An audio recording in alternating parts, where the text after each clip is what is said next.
আজকে মুরগির ছাল আর ঠ্যাং রান্না করব। ছাল ধুয়ে কেটে নিয়েছি আর এই ঠ্যাং কেটে নিয়েছি। আমি আলু আর টমেটো কেটে নিয়েছি। আমি প্রথমে গ্যাসটা জ্বেলে নেব।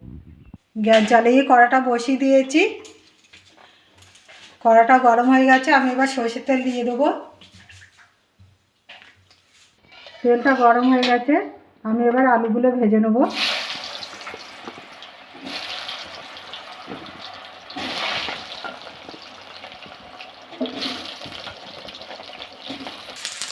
হলুদ দিয়ে দেবো, লবণ দিয়ে দেবো।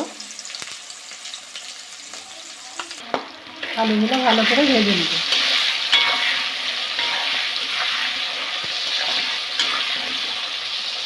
আমার আলুগুলো ভাজা হয়ে গেছে। আমি এবার তুলে নেব।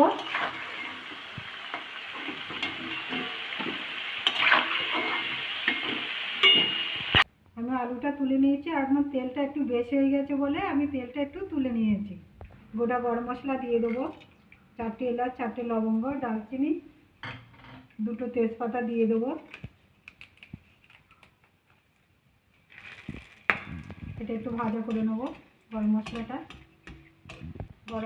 একটু ভাজা হয়ে গেছে। আমি এবার পেঁয়াজ দিয়ে দেবো।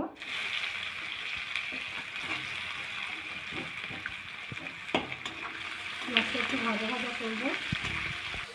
পেঁয়াজটা একটু ভাজা ভাজা হয়ে গেছে। আমি এবার আদা রসুন বাটা দিয়ে দেবো,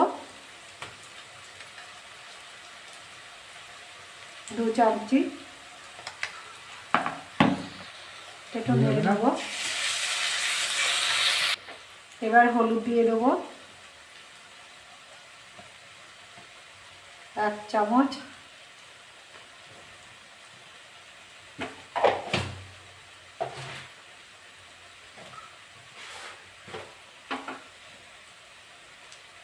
এবার ধনে গুঁড়ো দিয়ে দেবো।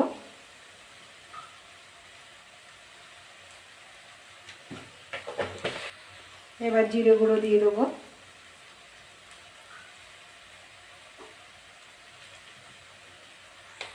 এবার লঙ্কার গুঁড়ো দিয়ে দেবো। আপনারা ঝালটা যেরকম খাবেন সেরকম দেবেন। এটা এবার নেড়ে নেব। এবার টমেটোটা দিয়ে দেবো।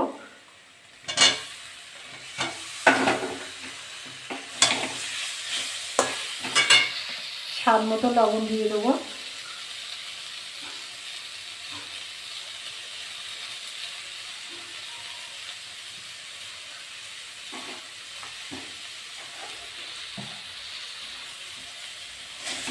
এটা ভালো করে নেড়ে নেবো মশলাটা। সামান্য একটু জল দিয়ে দেবো।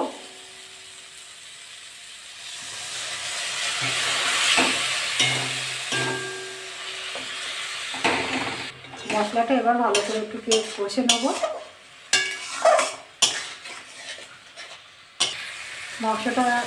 মশলাটা ভালো করে কষা হয়ে গেছে, তেল ছেড়ে গেছে।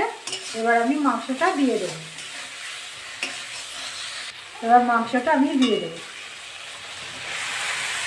দিয়ে ভালো করে কষে নেব। ভালো করে মশলার সঙ্গে কষে নেব।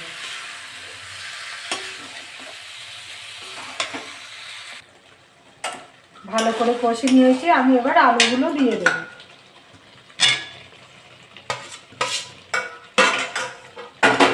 দিয়ে আবার ভালো করে কষবো। এটা ঢাকা দিয়ে দিয়ে কষে নেব।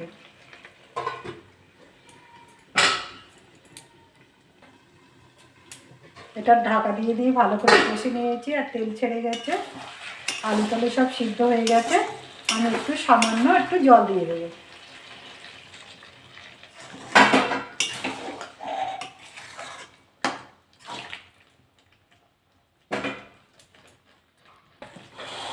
তরকারিটা আমার হয়ে গেছে, কষা কষা হয়েছে। ছাল তো ওই জন্য আমি ঝোল করিনি, এরকমই ভালো লাগবে। আমি এবার গরম মশলাটা দিয়ে দেবো।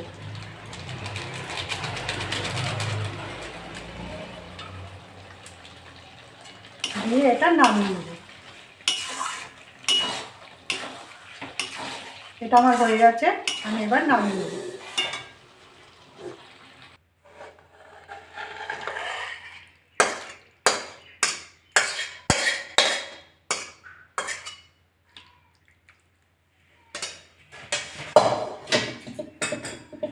দেখুন কি সুন্দর হয়েছে। এরকম করে বাড়িতে রান্না করে খাবেন। খেয়ে ভালো লাগলে আমার চ্যানেলটাকে লাইক করবেন, শেয়ার করবেন, কমেন্ট করবেন, সাবস্ক্রাইব করবেন। ধন্যবাদ।